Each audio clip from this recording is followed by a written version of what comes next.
ரத்னவாணி சமுதாய வானொலி. ரத்னவாணி உங்க பிரச்சனைய சொல்லுங்க, தீர்வைய உடனே கேளுங்க, வெளியே வந்து குரல் கொடுங்க.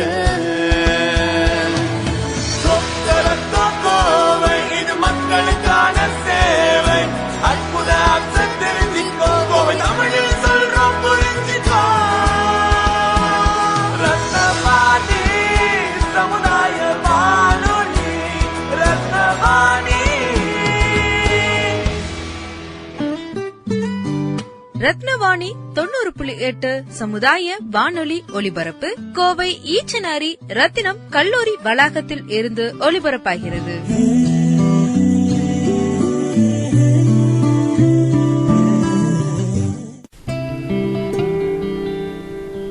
ரத்னவாணி சமுதாய வானொலி 90.8 இணைஞ்சிருக்கீங்க. நான் உங்கள் சிநேகிதன் மகேந்திரன். அறிவியல் பலகை, தமிழ்நாடு அறிவியல் தொழில்நுட்ப மையம் மற்றும் ரத்னவாணி சமுதாய வானொலி 90.8 இணைந்து நடத்தும் அறிவியல் விழிப்புணர்வு நிகழ்ச்சி.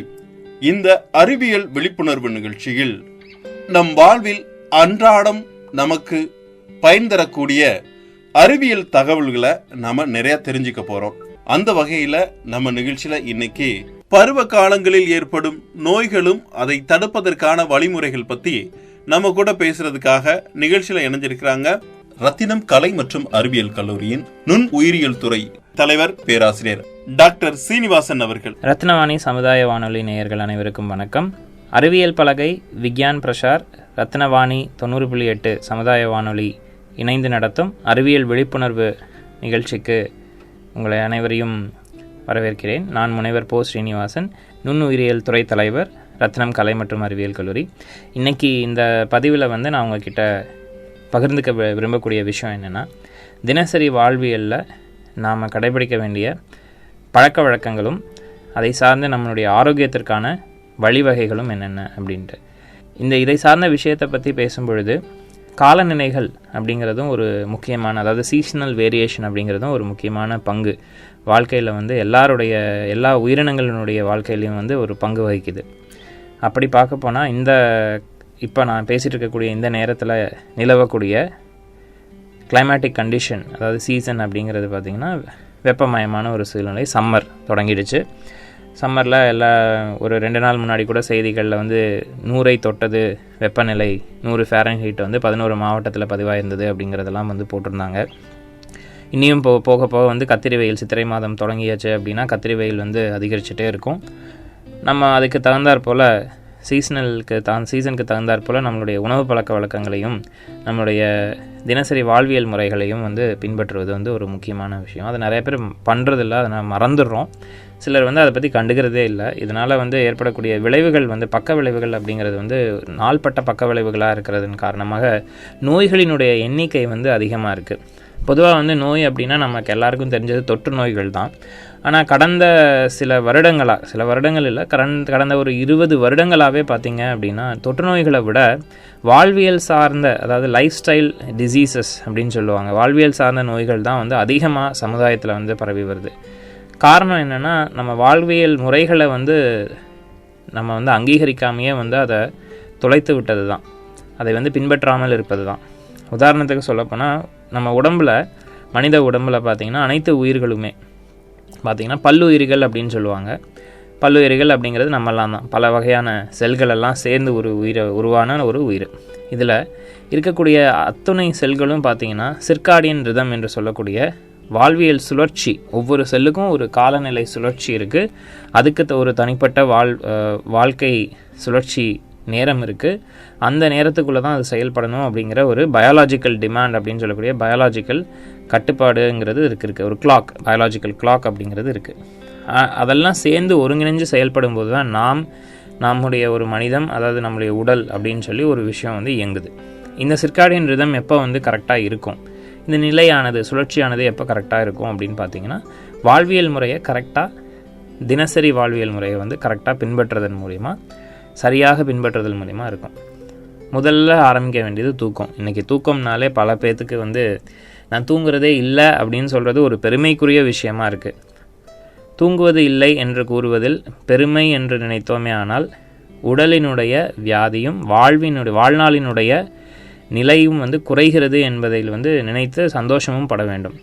நான் தூங்குறதுலன்னு பெருமையாக சொல்கிற அதே நேரத்தில் என்னுடைய வாழ்நாள் குறைஞ்சிட்டு வருதுன்ற விஷயமும் இருக்குது. அதையும் நினச்சி சந்தோஷப்படுவோம்னா அது ஒரு வகையில் சிறந்ததாக இருக்கும். ஆனால் இதை மக்கள்கிட்ட தூங்குறது இல்லைன்றதில் பெருமைப்படுற மக்கள்கிட்ட இதை சொன்னீங்க அப்படின்னா ஏற்றுக்கிட மாட்டாங்க. காரணம் என்னென்னா அவங்களுக்கு அதை பற்றி கவலை இல்லை. எப்போவோ நடக்க போகிறது தானே, வாழ்க்கை ஒரு முறை தானே, நம்ம சாவுங்கிறது ஒரு முறை தானே, வாழ்க்கையும் ஒரு முறை தானே அப்படின்றதில் எண்ணத்தில் மக்கள் போயிட்டுருக்கக்கூடிய காலகட்டத்தில் வாழ்க்கை என்பது தினசரி ஒவ்வொரு நிமிடமும் வாழக்கூடிய ஒரு விஷயமாக கருதப்பட வேண்டும் என்கிற கட்டாயத்தில் நாம் அனைவரும் இருக்கின்றோம். தூக்கம் அப்படிங்கிறது குறைந்தபட்சம் 8 மணி நேரம் வேணும். இன்றைக்கி நம்ம தூங்குறதே பார்த்திங்கன்னா சராசரியாக 12 மணி நைட்டு.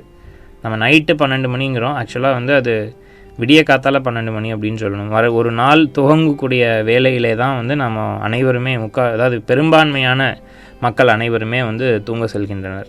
அதுலேயும் வேலை காரணமாக நைட் ஷிஃப்ட் ஜாப்ஸு, நைட்டு பார்க்க வேண்டிய வேலைகளில் இருக்கக்கூடிய ஆஃபீஸ் ஷிஃப்ட் பேசிஸில் வேலை பார்க்குறவங்க, இவங்களுக்கெல்லாம் அந்த தூக்கம் என்பது சுழற்சி முறையில் மாற்றி அமையும். ஸோ அவங்களுக்கு அதுவும் கிடையாது.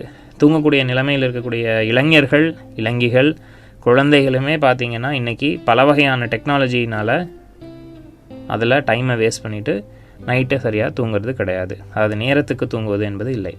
பொதுவாக தூக்கம் என்பது 9 மணி ஆரம்பித்து காலை 4 மணி வரைக்கும் இருந்தாலே போதும். விடிய காத்தால் முதல் நாள் 9 மணி நைட்டுக்கு ஆரம்பித்து காலையில் 4 மணிக்கு இருந்ததுனாலே தூக்கம் என்பது முழுமையடையும். ஒரு 8 மணி நேரம், 7 அல்லது 8 மணி நேரம் தூக்கம் இருந்தாலே இந்த சிர்காடியன் ரிதம் என்பது சரிவர இயங்கக்கூடும். அதே போல் உணவு பழக்கம்னா ஆல்ரெடி நிறையா விஷயம் பதிவில் நான் நிறையா விஷயங்கள் இதை பற்றி இதுக்கு முன்னாடி சொல்லியிருக்கேன்.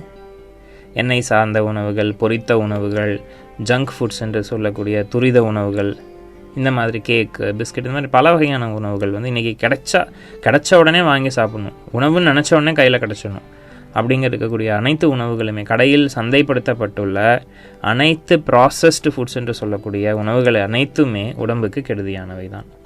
சார் அப்போ என்ன சார் சாப்பிட்றது? எல்லாத்துக்குமே எல்லா வகையிலையும் எல்லா நேரத்துலையும் வாய்ப்பு அமையுமா அப்படின்னு கேட்டிங்கன்னா வாய்ப்பு அமையாது. ஆனால் வாய்ப்பை அமைத்து கொள்ள வேண்டிய கட்டாயத்தில் இன்று நாம் இருக்கின்றோம்.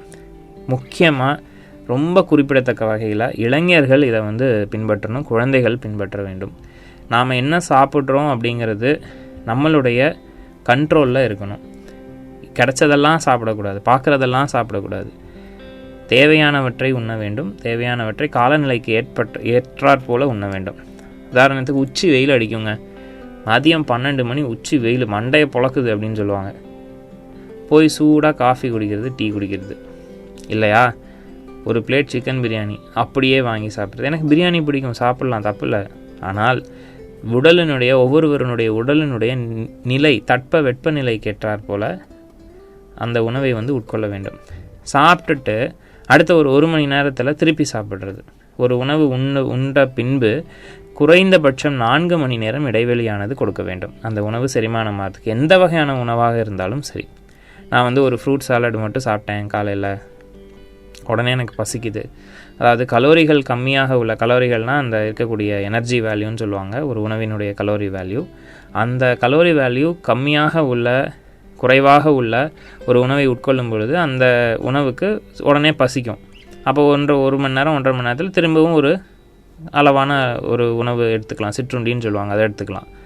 ஆனால் காலையில் ஒரு ஃபுல் பிளேட்டு சாப்பிட்டுட்டு வயிறு நொம்ப சாப்பிட்டுட்டு அடுத்த ஒரு 2 மணி நேரத்தில் சாப்பிட்டு திருப்பி ஒரு 2 மணி நேரத்தில் மதிய உணவு எடுத்து அப்புறம் ஒரு மதியத்துக்கு பின் ஒரு உணவு, அதாவது ஒரு நாளில் பார்த்திங்கன்னா பொதுவாக மருத்துவர்களுக்கு நிறைய மக்களுக்கு அறிவுரைகள் கூறும்போது உங்களுடைய உணவை பிரித்து உட்கொள்ளுங்க.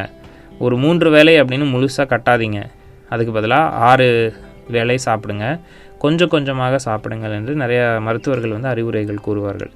அந்த 6 வேளை சாப்பிடுவது என்பது நம்ம மக்கள் எப்படி எடுத்துக்கிறாங்கன்னா 6 வேளையும் ஃபுல் கட்டினா போதும் அப்படின்னு எடுத்துக்கிறாங்க. அது தப்பு. 6 வேளையும் உடம்புக்கு ஏற்றாற் போல், அவங்கவுங்க உடம்புக்கு ஏற்றாற் போல் உணவு உட்கொள்ளணும். பெற்றோர்களும் தனது குழந்தைகளுக்கு சீசனுக்கு ஏற்ற மாதிரி, சம்மர் வந்துருச்சு, பழங்கள், காய்கறிகள், கீரைகள் இதை அதிக அளவில் கொடுத்து அவங்கள ஊக்கப்படுத்தணும் சாப்பிடுவதற்கு. என் பிள்ளை சாப்பிடவே மாட்டேங்குதுங்க, என் பையன் எதை கொடுத்தாலும் தூக்கி அடிப்பாங்க, அவனுக்கு வந்து பீஸா பர்கர் கொடுத்தா தான், இல்லாட்டி கடையிலேருந்து ஒரு சிப்ஸ் பாக்கெட் வாங்கி கொடுத்தா தாங்க நான் கொடுக்குற சாப்பாடே இறங்கும். தயவு செஞ்சு இந்த மாதிரியான ஒரு சூழ்நிலைகளுக்கு குழந்தைகளை தள்ளாதீர்கள். உணவு பழக்கம் என்பது பெற்றவர்கள்கிட்ட இருந்து ஆரம்பிக்கணும். பெற்றோர்கள் வந்து குழந்தைகளுக்கு சொல்லிக் கொடுக்க வேண்டும். வீட்டில் இருக்கும் பெரியவர்கள் வந்து பின்பற்றினால் மட்டுமே குழந்தைகளும் அதை கொஞ்சம் கொஞ்சமாக, எடுத்த உடனே எல்லாம் ஃபாலோ பண்ணுவாங்கன்னு சொல்ல வரல, கொஞ்சம் கொஞ்சமாக வந்து தே வில் ஃபாலோ. அதுக்கு உடனடியாக ஒரு ஸ்டெப் எடுக்க வேண்டியது நம்ம கையில் தான் இருக்குங்க. அடுத்தது தினசரி வாழ்வியலில் உணவு முடிந்த வரைக்கும் வீட்டில் சமைச்சு சாப்பிட்ற உணவாக இருந்ததுன்னா பெட்டர். ராகி, கம்பு, கேழ்வரகு போன்ற சிறுதானியங்களினால் ஆக்கப்பட்ட அந்த மாதிரி உணவுகளை வந்து சேர்த்துக்கலாம். காலை வந்து பிரேக்ஃபாஸ்ட்டுக்கே சேர்த்துக்கலாம். அவல் சேர்த்துக்கலாம். ஃபைபர் இருக்கக்கூடிய உணவு வந்து ஒரு நாளைக்கு ஒரு தடவையாவது ஒரு வேளையாவது வந்து சாப்பிடணும். காரமான ஸ்பைசியான உனக்கு நிறையா பேர்த்துக்கு பார்த்திங்கன்னா காரம், ஸ்பைசஸ்னால் அவ்வளோ பிடிக்கும். அந்த மசாலா ஐட்டம்ஸ்னால் ரொம்ப பிடிக்கும். இன்றைக்கி அதே டைம் மசாலா ஐட்டம்ஸ் எவ்வளோக்கு எவ்வளோ அதிகமாக விற்குதோ அவ்வளோக்கு எவ்வளோ இங்கே யோசித்து பார்த்திங்கன்னா குழந்தைகளுக்கிடையே அதை சாப்பிடக்கூடிய சமுதாயத்தில் வந்து மக்களுக்கு இடையில் பார்த்திங்கன்னா குழந்தைகள் மட்டும் இல்லை, பிள்ளைகள், பெரியவர்கள் எல்லாருக்கும் பார்த்திங்கன்னா டென்ஷன், ப்ளட் ப்ரெஷர், கோபம் வர்றது, ஒரு விஷயத்துக்கு பொறுமையே இல்லாமல் போகிறது. 2 நிமிடங்கள் வந்து ஒரு ஏடிஎம் கதவு வாசலில் வந்து வெயிட் பண்ணுறதுக்கு இன்றைக்கி இருக்கக்கூடிய ஜென்ரேஷனுக்கு வந்து ஒரு பொறுமை கிடையாது. நினச்ச உடனே நடக்கணும், ஃபாஸ்ட்டாக எல்லாம் ஃபாஸ்ட்டாக நடந்ததுன்னா அதே போல் பாடி மெட்டபாலிசம் என்று சொல்லக்கூடிய உடல் இயக்கங்களும் வந்து வேகமாக நடக்கும், வேகமாக எல்லா வேலையும் முடிஞ்சிடும். இதற்கு காரணம்னா உணவும் ஒரு காரணம். சாத்வீக உணவுனே ஒரு வகையான உணவுகள் இருக்குது. நாம் சாப்பிடக்கூடிய வெஜிடேரியன், அதாவது நல்ல காய்கறிகள், பழங்கள், இந்த மாதிரி ஐட்டம்ஸ் எல்லாமே பார்த்திங்கன்னா சாத்வீக உணவுகள்னு சொல்லுவாங்க. அதுவே பார்த்திங்கன்னா நான் வெஜிடேரியன் ஃபுட்ஸ் வந்து பார்த்திங்கன்னா சாத்வீகமற்ற உணவுகள்னு சொல்ல மாட்டாங்க. சமைக்கும் விதத்தை பொறுத்து அந்த விஷயமானது மாறும். நம்ம உட்கொள்கிற உணவை பொறுத்து தான் நம்மளுடைய கான்ஷியஸ் மைண்டு வேலை செய்யும். நம்மளுடைய எண்ண ஓட்டங்கள் வந்து நிலுவையில் இருக்கும். எப்பயுமே சாப்பிடும்போது அரை வயிறு இல்லை 3/4 வயிறுக்கு சாப்பிட்டா போதும். எங்கள் பாட்டியெல்லாம் என்ன சொல்லுவாங்கன்னா, அரை வயிறுக்கு சாப்பிட்டா போதும், தெம்பாக இருக்கும்னு சொல்லுவாங்க. இப்போ நான் என்னுடைய நடுத்தர வயதில் இருக்கக்கூடிய எனக்கு அது வந்து விளங்குகிறது. முழுசாக சாப்பிட்டிங்கன்னா தூக்கம் வரும், வேலை செய்ய முடியாது, படிக்க முடியாது. நீங்கள் நினச்ச ஒரு ஃபேவரட்டான ஒரு விளையாட்டையோ அல்லது ஒரு திரைப்படத்தையோ கூட முழுசாக பார்க்க முடியாது. ஒரு என்ன கவனச்சிதறல்கள் இருக்கும். ஆனால் அரை வயிறோ இல்லை 3/4 வயிறு சாப்பிட்டிங்கன்னா அந்த ஃபோக்கஸ் என்ன சொல்லக்கூடிய முனைப்பானது என்றும் இருக்கும். எவ்வளோ நேரத்துக்குனாலும் இருக்கும். அதே டைம் எனர்ஜெட்டிக்காக இருக்கும். உடம்பில் இருக்கக்கூடிய அனைத்து உள்ளுறுப்புகளும் வந்து செயல்பாடானது வந்து நல்ல முறையில் வந்து இயங்கும். நாம் யாருமே அந்த உடம்புக்கு ஒரு டைம் ஃப்ரேம் வச்சு, கால அளவு வச்சு அதற்கு தேவையான அளவு ஒரு ரெஸ்ட்டு கொடுக்கறது இல்லை. தூக்கம் மட்டுமே உடம்புக்கு ரெஸ்ட்டு கிடையாதுங்க. தூக்கம் என்பது உடல் வந்து வேலை செய்யும், நாம் தூங்குவோம். நம்மளுடைய கான்ஷியஸ்னஸ் என்று சொல்லக்கூடிய முனைப்பானது உறங்கும். உடம்பில் உள்ள அனைத்து உறுப்புகளும் வேலை செஞ்சுட்டு தான் இருக்கும் நைட்டு. எதற்கு, என்ன மாதிரியான வேலைனா மெயின்டெனன்ஸ் ஒர்க், ரிப்பேரிங் ஒர்க் நடக்கும், டெவலப்மெண்ட் ஒர்க் நடக்கும், க்ரோத் நடக்கும். ஆனால் இதெல்லாம் வந்து எப்போ நடக்காதுன்னா, நீங்கள் தூங்குறது சரிவர இல்லைன்னா நடக்காது, உணவு உட்கொள்வது சரிவர இல்லைன்னா நடக்காது. நம்முடைய எடை எவ்வளவோ அந்த எடைக்கு 1 கிலோவுக்கு 1 கிராம் புரதம் என்பது தினசரி எடுத்தாகணும். 60 கிலோ எடையுள்ள ஒரு நபருக்கு 60 கிராம் புரதம் என்பது தினசரி ஊட்டச்சத்தில் உணவில் வந்து இருக்க வேண்டும். எத்தனை பேர் அதை கால்குலேட் பண்ணி சாப்பிட்றோம்?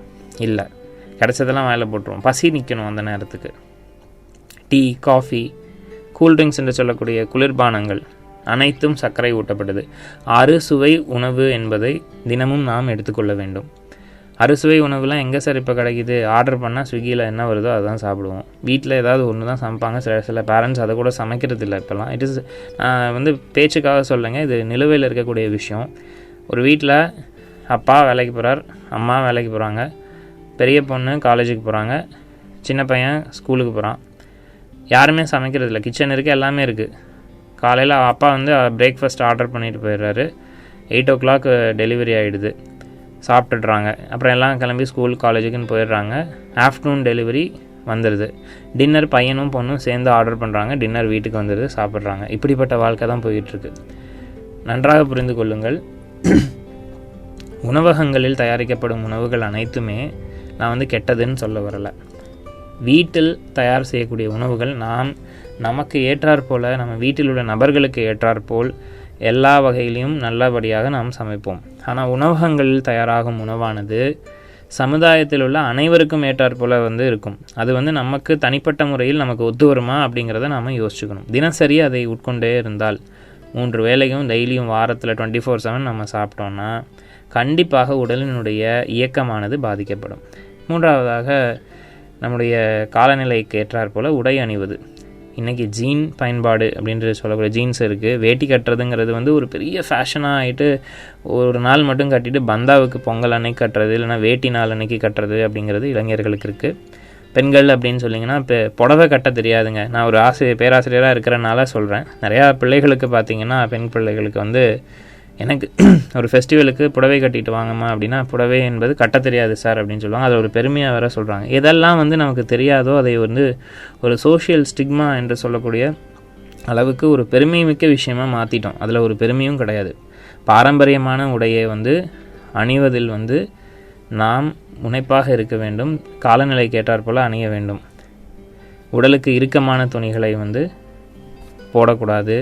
உடலுக்கு ஏற்றாற்போல், தோலுக்கு ஏற்றாற்போல், சிலருக்கு வெயில் ஒத்துக்காது. நிறையா வெயிலில் போனாங்கன்னா, அதிகமான வெயில் இருக்கும்போது போனாங்கன்னா தோல் சரும பிரச்சனைகள் வரும். அவங்களுக்கு முடிஞ்ச அளவுக்கு பருத்தி துணிகளை வாங்கி போட பார்க்கணும். காட்டன் ட்ரெஸ்ஸஸ் போட பார்க்கணும். மிக்ஸ்டு ஃபேப்ரிக்ஸ் எடுக்கக்கூடாது. துணிகளுக்கு நிறையா பேர்த்துக்கு ஒத்துக்காது. மெயினாக சம்மர் சீசனில் ஒத்துக்காது. அந்த மாதிரி சூஸ் பண்ணி போடணும். லூஸாக இருக்கக்கூடிய ட்ரெஸ்ஸஸ், ரொம்ப லூஸாக இல்லாமல் அவரவர் உடம்பிற்கு ஏற்றாற் போல் காற்றோட்டத்தை நன்றாக வழங்கக்கூடிய, வியர்வையை உறிஞ்சக்கூடிய அளவு இருக்கக்கூடிய துணிகளை பயன்படுத்த வேண்டும். இதுவே உடலில் உள்ள அனைத்து பிரச்சனைகளை ஒரு 50% குறைத்துவிடும். பின்னர் தண்ணீர் அருந்துதல். இது நம்பர் 1 ஒரு ப்ராப்ளம்னே நான் சொல்லுவேங்க. தண்ணி குடிக்கிறதுங்கிறது சுத்தமாக இல்லை. ஒரு நாளைக்கு குறைந்தபட்சம் 8 கிளாஸ் தண்ணி, அதாவது 100 மில்லி கிளாஸில் 8 கிளாஸ் குடிக்கணும். 800 ml குறைந்தபட்ச அளவு. அதுக்கு மேலே அதிகபட்சம் எவ்வளோனா ஒரு 5 லிட்டராவது குடிக்கலாங்க ஒரு நாளைக்கு. 1 லிட்டர் பிளட்டுக்கு 1 லிட்டர் தண்ணி அப்படிங்கிற கணக்கில் குடிக்கலாம். ஆனால் மக்கள் பார்த்திங்கன்னா காலையில் சாப்பிடும்போது தண்ணி குடிப்பாங்க, மதியம் சாப்பிடும்போது, சாயங்காலம் சாப்பிடும்போது, இடையில பார்த்திங்கன்னா கூல்ட்ரிங்க்ஸ் விட்டு அடிப்பாங்க. மக்களே தயவு செஞ்சு புரிஞ்சுக்கோங்க. தண்ணீர் தாகம் எடுக்கிறது அப்படிங்கிறதுக்குனா தண்ணி தான் குடிக்கணும். அப்போ போயிட்டு குளிர்பானங்களை குடிக்கிறதும் நல்ல இனிப்பான ஜூஸை போட்டு குடிக்கிறதும் தவறு. இந்த குளிர்பானங்களை, சர்க்கரை அதிகமாக உள்ள பானங்கள் எல்லாமே பார்த்திங்கன்னா உடலில் அந்த தன்மை, டீஹைட்ரேஷன் அப்படிங்கிற விஷயத்தை அதிகப்படுத்திடும். அதனால் இன்னும் தாகம் அதிகமாகும், உடலுக்கு பாதகத்தை மட்டுமே ஏற்படுத்தும். தண்ணி தாகம் எடுக்குதுன்னா தண்ணி குடித்து பழகுங்க. நீங்கள் இந்த மாதிரி தண்ணி குடித்தாலே உடலில் உள்ள கழிவுகள் அனைத்தும் நீங்குவதற்கு நீங்களே ஒரு நல்ல வாய்ப்பினை அமைச்சு கொடுப்பீங்க. உடலில் எப்படி சார் கழிவு வரும்? நான் எப்படி என்னத்தை எடுத்துக்கிறேன்னா, உடம்பில் இருக்கக்கூடிய அனைத்து பாகங்களும் உள்ளுறுப்புகளும் இயங்கிக் கொண்டே இருக்கும் வேளையில் இயற்கையாகவே கழிவுகள் உற்பத்தி ஆகும். அந்த கழிவினை வெளியேற்றுவதற்கு லிவர், கிட்னி போன்ற உள்ளுறுப்புகள் வேலை செஞ்சிட்ருக்கோம். ஆனால் அதுலேயும் தங்கி மீதம் இருக்கக்கூடிய அளவில் உள்ள டாக்ஸின்ஸ் சேர்ந்துட்ருக்கோம். அதெல்லாம் வெளியில் அனுப்பணும் அப்படின்னா உடம்பு தண்ணி தேவைப்படும். அந்த தண்ணியை நம்ம குடிக்கணும். 70% நம்ம உடம்பு தண்ணீரால் ஆனது. ஆக அந்த தண்ணீரை சப்ளை என்பது கரெக்டாக இருக்க வேண்டும். ஆகையால் முடிந்தவரை உடலில் தண்ணீர் அளவு குறையாமல் பார்த்துக்கோங்க. இன்றைக்கி இருக்கக்கூடிய பிரச்சனைகளில் ஒரு அதிகமான பிரச்சனை என்னென்னா முடி உதிர்தல், சரும பிரச்சனைகள். பொதுவாக இந்த இளைஞர்களுக்கு வரக்கூடியது. சரி, யாரை கேட்டாலும் எனக்கு முடி வளரல, அதுக்கு நான் அந்த சீரம் வாங்கி போட்டேன், இந்த எண்ணெயை வாங்கி தேய்ச்சேன். தண்ணி குடித்தாலே போதுங்க. உடம்பில் இருக்கிற வெப்பம் சரிவர நிலுவினால் முடி என்பது கொட்டாது, முடி வளர்ச்சி அதிகரிக்கும், சரும பிரச்சனைகள் தீரும். பழங்கள் எல்லாமே எடுத்துக்கணும். எல்லா வகையான பழங்கள், காய்கறிகள் எடுத்துக்கிறதன் மூலயமா வைட்டமின்கள் உடம்புக்கு சேரும், புரதங்கள் உடம்புக்கு சேரும். முட்டை எடுத்துக்கிறது மூலமா புரதங்கள் சேரும். இதன் மூலமாகவே சரும பிரச்சனைகளும் உடலினுடைய வளர்ச்சி மற்றும் முடி வளர்ச்சி இது எல்லாமே நல்லபடியாக இருக்கும். 3வது அடுத்தது கழிவுகளை அகற்றுவது. டாய்லெட்டு போகிறதுக்கு இன்றைக்கி ஸ்கெட்யூல் இருக்குது. இப்படிலாம் இருக்குது. அந்த மாதிரி ஒரு சூழ்நிலை கூட மெட்ரோ சிட்டிஸில் வர ஆரம்பிச்சிருச்சு. ஆஃபீஸ்லேயும் சரி, எஜுகேஷ்னல் இன்ஸ்டிடியூஷன்லேயும் சரி. பிரேக் வேறு. நான் சொல்கிறது பிரேக்கை பற்றி சொல்லலை, இன்டர்வெல்லை பற்றி சொல்லலை. டாய்லெட் போகிறதுக்கு ஒரு ஸ்கெட்யூல் இருக்குது, அந்த ஸ்கெட்யூலில் நீங்கள் போய்க்கணுன்ட்டு ரிமைண்டர் போட்டு தராங்க. அந்த அளவுக்கு மக்கள் வந்து சோம்பேறிகளாக ஆகிட்டாங்க. இந்த வார்த்தையை பயன்படுத்துறதுக்கு மன்னிக்கணும், பட் அப்படி தான் ஆகிட்டோம்.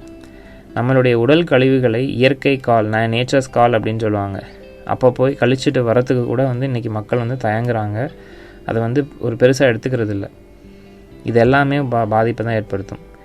நம்ம சித்தர்கள் சொன்ன மாதிரி மும்மலம் அருநீர் அப்படிங்கிற வார்த்தையை வந்து சொல்லியிருக்காங்க. ஒரு நாளைக்கு 3 தடவையாவது குறைந்தபட்சம் மலத்தை அகற்றி விட வேண்டும் உடம்பிலிருந்து.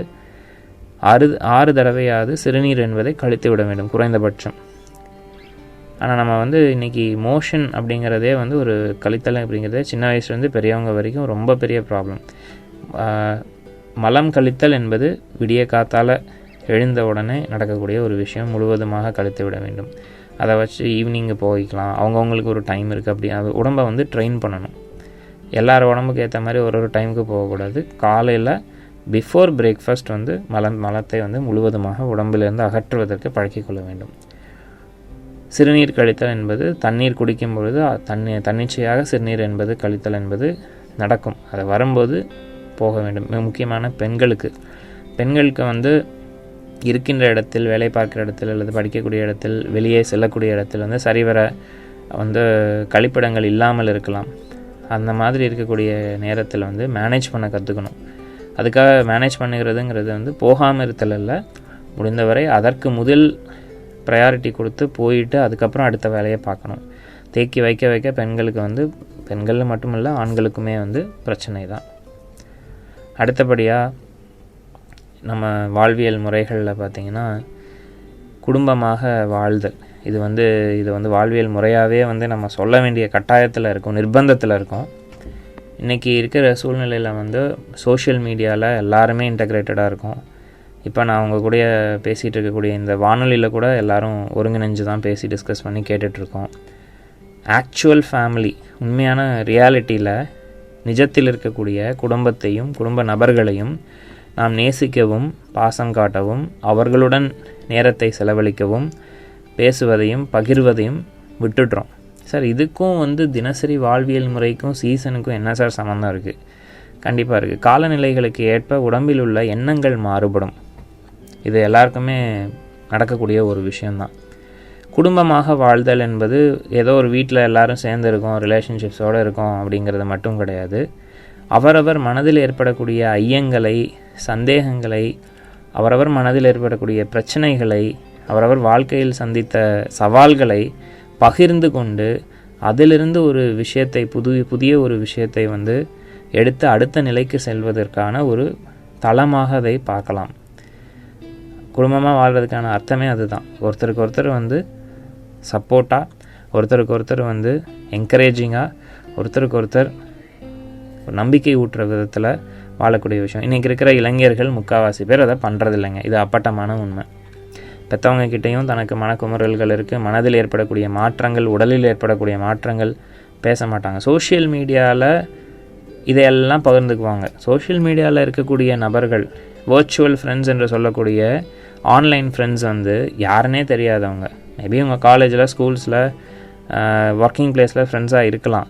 ஆனால் சோஷியல் மீடியாவில் இருக்கிறவங்க எல்லாருமே வந்து முழுமையாக நமக்கு அறியப்பட்டவர்கள் அல்ல.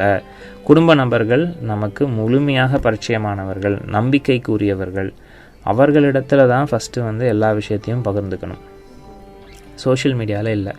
இன்றைக்கி நான் சந்தோஷமாக இருந்தேன்னா ஒரு ஸ்டேட்டஸு, சோகமாக இருந்தால் ஒரு ஸ்டேட்டஸு, ஸ்டோரி, ரீல்ஸு, இன்ஸ்டாகிராம், ஏகப்பட்ட சோஷியல் மீடியா இருக்குது. பையன் அதில் தான் வந்து ரொம்ப முக்கியமாக எல்லாத்தையும் பகிர்ந்துக்கிறான். ஆனால் பெற்றவங்களை கேட்டால் என்னென்ன. அதனால் குடும்பமாக அனைவரும் வாழ்வதில் வந்து முக்கியமான பங்கினை அளிக்க வேண்டும். இதன் மூலமா மனோபலம் என்பது கூடும். மனோபலம் கூடினால் சிந்தனை என்பது செம்மையாக இருக்கும். சிந்தனை செம்மையாக இருந்தால் செயலில் ஒரு தீர்க்கம் இருக்கும். செயல் தீர்க்கமாக இருந்தால் தான் செய்யக்கூடிய வேலையினுடைய அந்த அவுட்கம் என்று சொல்லக்கூடிய வெளிப்பாடானது முழுமையாக இருக்கும். அதனால் தனக்கும் இந்த சமுதாயத்துக்கும் முழுமையான ஒரு நல்ல ஒரு விஷயங்கள் வந்து ஏற்படும். இதுக்கு வந்து அறிவியலை வந்து நம்ம எவ்வளோக்கு எவ்வளோ பயன்படுத்த முடியுமோ அவ்வளோக்கு எவ்வளோ நல்லபடியாக பயன்படுத்தலாம். இன்றைக்கி இருக்கக்கூடிய டெக்னாலஜியை வந்து எல்லா வகையிலையுமே நம்ம ஆதாயத்துக்கு பயன்படுத்தணும். நாச வேலைகளுக்கு பயன்படுத்துவதை தவிர்க்க வேண்டும். டைம் பாஸ் அப்படிங்கிறது ஒரு மினிமலான ஒரு டைமுக்கு இருந்ததுன்னா நல்லபடியாக இருக்கும் எல்லாருக்குமே. ஒரு 24 மணி நேரத்தில் 1 மணி நேரம் என்பது அவரவர் உடம்பிற்காக அவரவர் செய்ய வேண்டிய வேலைகளுக்காக செலவிட வேண்டும். தியானம், உடற்பயிற்சி, யோகா, நடைப்பயிற்சி போன்ற அனைத்து விஷயங்களிலும் ஈடுபடுத்திக் கொள்ள வேண்டும். ஏதாவது ஒரு விஷயம் பண்ணுங்கள். உங்களுக்கு பிடிச்ச ஹாபி என்ன இருக்கோ அதை ஃபாலோ பண்ணுங்கள். பாட்டு பாட பிடிக்குமா, டான்ஸ் ஆட பிடிக்குமா, இல்லை அரட்டை அடிக்க பிடிக்குமா? அது அரட்டை என்பது வெட்டி பேச்சல்ல, தாட் ப்ரோவோக்கிங் ஸ்பீச். அந்த மாதிரி பேச பிடிக்குமா, பேசுங்க, வளர்த்துக்கோங்க, உங்களை டெவலப் பண்ணிக்கிட்டே இருங்க. மீதி இருக்கக்கூடிய 23 மணி நேரத்தில் வேலை பார்ப்பது, படிப்பது என்பது எந்தெந்த அவரவருக்கு இருக்கிற வேலைகளுக்கு செலவிடுங்கள். தூக்கத்திற்கு 8 மணி நேரம் செலவிடுங்கள். இருக்கக்கூடிய மீதமுள்ள நேரத்தை குடும்ப நபர்களுடன் செலவிடுங்கள். நண்பர்களிடம், உண்மையான நண்பர்களிடம் செலவிடுங்கள். இப்படி செய்யும் பொழுது வாழ்க்கை என்பது அடுத்த தரத்துக்கு நாமளே நம்ம வாழ்க்கையை உயர்த்தி கொள்ள முடியும். ஆரோக்கியமும் இருக்கும், உடல் ஆரோக்கியமும் இருக்கும், மன ஆரோக்கியமும் இருக்கும், நம்பிக்கையும் இருக்கும். பர்சனாலிட்டி என்று சொல்லக்கூடிய நம்மளுடைய அந்த நடத்தை என்பது நல்லபடியாக மேம்பட்டு வரும். படிப்பும் நல்லபடியாக இருக்கும். வேலை பார்க்குற இடத்துலையும் அடுத்தடுத்த கேரியரில் நம்ம எந்த சேலஞ்ச் வந்தாலும் நம்ம அதை சந்தோஷமாக எடுத்துக்குவோம். எல்லாமே உட்காந்து ஒரு 5 நிமிஷம் 10 நிமிஷம் யோசிச்சிங்கன்னா இந்த இயற்கை, நாம் வாழ்கின்ற இந்த பூமி, நம் நாடு, நம் குடும்பம், நம்முடைய உடல், நம் உடலில் இருக்கக்கூடிய அனைத்து உறுப்புகளுக்கு இருக்கக்கூடிய செல்கள், அந்த செல்களுக்கு இருக்கக்கூடிய அனைத்து செயல்பாடுகள் எல்லாமே ஒன்றோட ஒன்று தொடர்புடையது தான். நம்ம சிவனடியார்கள்லாம் நிறையா பேர் பார்த்திங்கன்னா இந்த வாக்கியம் சிவனடியார்கள் சொல்லக்கூடியதை நம்ம கேட்டிருக்கலாம். அண்டத்தில் பிண்டம், பிண்டத்தில் அண்டம் என்று சொல்லக்கூடிய இறைவனை அப்படி சொல்லுவாங்க. இறைவன் என்பவன் வேறு எங்கும் கிடையாது, எங்கும் நிறைந்தவன் சொல்கிறோம். அந்த எங்கும் நிறைந்த இறைவன் வெளியில் எங்கேயும் கிடையாது, இந்த உடம்புக்குள்ளே தான் இருக்காங்க அப்படின்னு சொல்லி நம்ம சிவனடியார்கள் நிறைய பேர் சொல்லுவாங்க. நான் கேள்விப்பட்டதை சொல்கிறேன். இது போல் அனைத்து மதங்களிலுமே இதை பற்றி சொல்லியிருக்காங்க. இறைவன் என்பவன் வெளியில் இல்லை, நம்ம உடம்புக்குள்ளே தான் இருக்காங்க. அதை பார்த்துக்கிறதும் அதை உணர்றதும் நம்ம கையில் தான் இருக்குது. ஸோ இந்த வாய்ப்புக்கு நன்றி தெரிவித்து அமைகிறேன். நன்றி, வணக்கம். எவ்வளோ நேரமும் நம்மளுடைய நிகழ்ச்சியில் கலந்துக்கிட்டு நேர்களுக்கு பயனுள்ள தகவல்களை தந்தீங்க. நேர்களும் கேட்டு பயனடைஞ்சிருப்பாங்க அப்படின்னு நம்புகிறோம். எங்களுடைய நிகழ்ச்சியில் கலந்துக்கிட்டு பல்வேறு தகவல்களை வழங்கினதுக்கு எங்களுடைய மனமார்ந்த நன்றிகளையும் வாழ்த்துக்களையும் தெரிவிச்சுக்கிறோம். ரொம்ப நன்றிங்க. நேர்கள் இதுவரை கேட்டு பயன்பெற்ற நிகழ்ச்சி அறிவியல் பலகை, தமிழ்நாடு அறிவியல் தொழில்நுட்ப மையம் மற்றும் ரத்னவாணி சமுதாய வானொலி 90.8 இணைந்து நடத்திய அறிவியல் விழிப்புணர்வு நிகழ்ச்சி. அறிவியல் விழிப்புணர்வு நிகழ்ச்சி பருவ காலங்களில் ஏற்படும் நோய்களும் அதை தடுப்பதற்கான வழிமுறைகள் பத்தி ரத்தினம் கலை மற்றும் அறிவியல் கல்லூரியின் நுண் உயிரியல் துறை தலைவர் பேராசிரியர் டாக்டர் சீனிவாசன் அவர்கள் நிறைய தகவல்களை பகிர்ந்துகிட்டாங்க. எல்லாருமே கேட்டு பயன்பெற்றிருப்பீங்க அப்படின்னு நம்புறேன். இந்த நிகழ்ச்சியின் மறுபொலிபரப்ப மீண்டும் இரவு 9 மணிக்கு நேர்கள் கேட்டு பயன்பெறலாம். இந்த நிகழ்ச்சி பற்றிய கருத்துக்களை 75 50 31 24 44 என்ற வாட்ஸ்அப் நம்பருக்கு உங்களுடைய கருத்துக்களை அனுப்புங்க. மீண்டும் மற்றொரு நிகழ்ச்சியில் உங்களை சந்திக்கும் வரை உங்கள் அன்போடும் ஆதரவோடும் விடைபெறுகிறேன். உங்கள் சிநேகிதன் மகேந்திரன். நடப்பவை நல்லவையாகட்டும். தொடர்ந்து இணைந்திருங்கள். இது ரத்னவாணி சமுதாய வானொலி 90.8. ரத்னவாணி சமுதாய வானொலி, ரத்னவாணி. உங்க பிரச்சனைய சொல்லுங்க, தீர்வைய உடனே கேளுங்க, வெளியே வந்து குரல் கொடுங்க.